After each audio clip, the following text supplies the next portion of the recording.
Nako po, eto na ang matinding sinapit nitong si Senador Bato. Nakikiusap, nagmamakaawa na kung po pwede ay wag siyang arestuhin ni General Torre.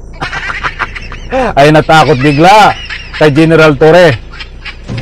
Alright, welcome back to my YouTube channel. I'm Andy's Vlog. Mga kaibigan, ito at mainit-init pa. Palalabas lang hong balita ay siguro ay nakarating na ang balita kay Bato buhat doon sa kanyang pinagtataguan na itong napipinto na pag-aresto sa kanya ni General Torre sa utoso sa bisa ng warrant of arrest ng ICC. Aba, ay biglang hinihiling ho at mayroong kasamang pagmamakaawa na itigil at wag siyang arestuhin. Pakilike lang ho ang video na ito kung nagustuhan nyo. Sabay-sabay po nating ilike ang video na ito. Please like and subscribe my YouTube channel. Eto, talagang maraming balita ho na mainit-init pa tungkol dito sa mainit na usapin na paglabas ng arrest warrant ng ICC laban ho kay Bato. Batang isa pang mainit mga kaibigan na usapin ay itong probe na ito itong si General Torre na napakainit na usapin din na siya ang kabilang na aaresto dito ho kay Senador Bato buhat ho doon sa kanyang pinagtataguan. Datapwat sa puntong ito ay biglang nakikiusap po't hinihiling ni Senador Bato na kung pwede ay wag siyang arestuhin at pigilan ang paglabas ng mga proseso or warrant of arrest para isilbi sa kanya. Ay alam na this, mga kaibigan. O kapit, wag po kayong aalis. Panoorin nyo po at pakinggan kung anong taktika, strategy ang galawan ni Bato ngayon. Nako, ay magugulat po kayo. Dati ho ito tahimik ilang araw. Hindi natin alam kung nasaan. Ba't hanggang ngayon ho ay may lumabas sa balita itong galawan ni Bato kung paano pigilan ang aaresto sa kanya, lalong-lalo na po dito ho kay General Torre na napabalita na siya mismo ang pupusas sa kanya. Ayaw kain ka talaga ni General Torre. Bato, sabi ko sa iyo akala ko ba ay magpapapusas ka kay Trillanes? Ito, shoutout po sa lahat mga kaibigan, ibabawi ko po sa inyo. Matindi ito. I'm very sorry. Nandiyan sa screen ang katibayan. Ano ang sinasado buhat sa Abante News? Breaking news. Ay, talagang breaking news Hiniling ni Senador Ronald Bato. Aba, ay hiniling ni Senador Bato. Ano ang hiniling ni Senador Bato?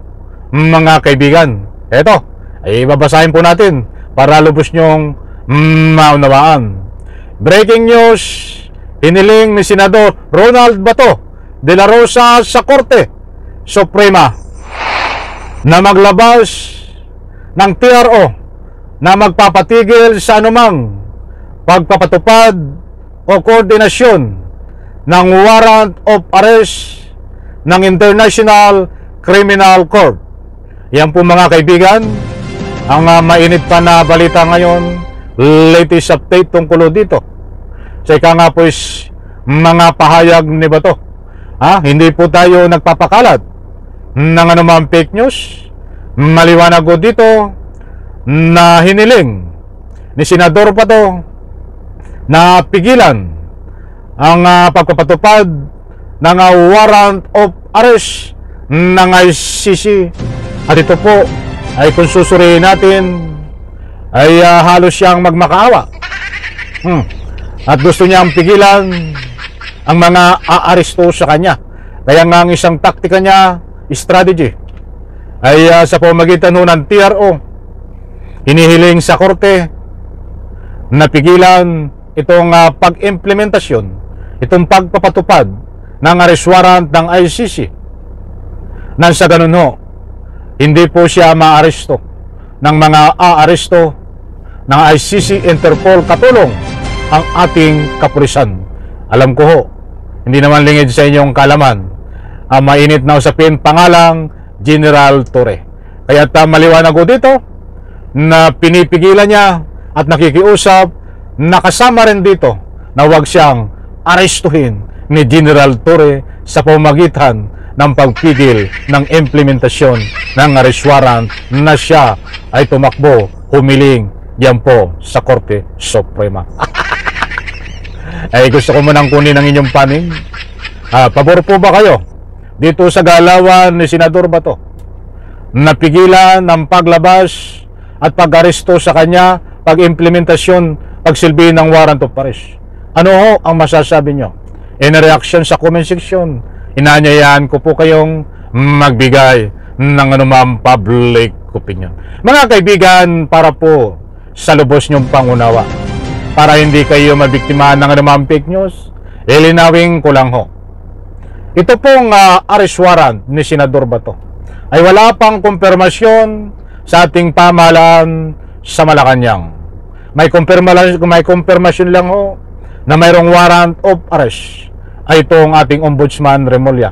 Nasa kanya nga ang copy.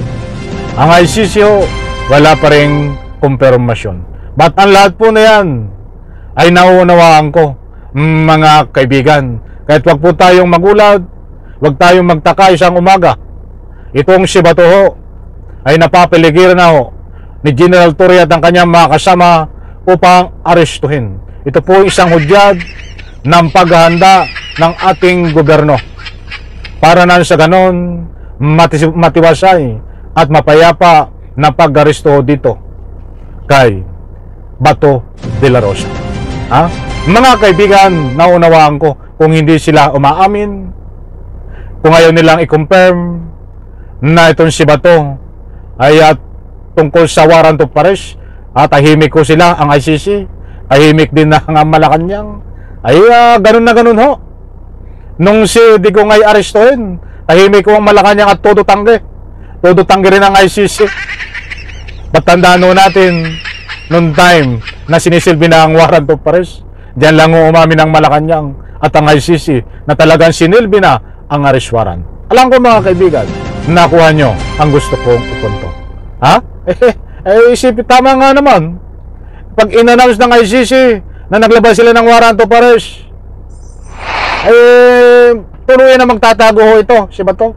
Kaya muli kong inuulit, sa pamagitan ng pag-announce ni Boying Remulla, ay tuloy na rin nagtago itong si Senador Bato de la Rosa, at buhat doon sa kanyang pinagtataguan ay maliwanag naman na siya ay halos magmakaawa, hinihiling, nakikiusap na wag siyang arestuhin at pigilan ang arrest warrant. Lumapit ho siya sa Korte Suprema. Alam na this, kaya nga pinipigilan ang arrest warrant sa pamagitan ng pag-file ng mga petisyon. Ay ayaw nga magparesto, natakot na kay General Torre. Uhukayin ka ni General Torre, Bato, kung saan ka man naroroon ngayon na lungga na pinagtataguan. Abangan po natin ito mga kaibigan, dahil ito ay kaabang-abang. Malapit na ito sa katotohanan. Ang lahat po na tumatahimik tungkol sa warrant of arrest ay naunawaan ko. Dapat talaga sikreto. Para sikretong malupit, napupusasan na lang si Bato, hindi makatakbo. Ang problema, nakatakbo na. Nagtago na, but may paraan ho dyan. Mga kaibigan, huwag po kayong maglala. Isusunod natin topics sa next vlog po, mga kaibigan. Isang like ko sa video na ito. Maraming salamat, bye-bye. Palakpakan.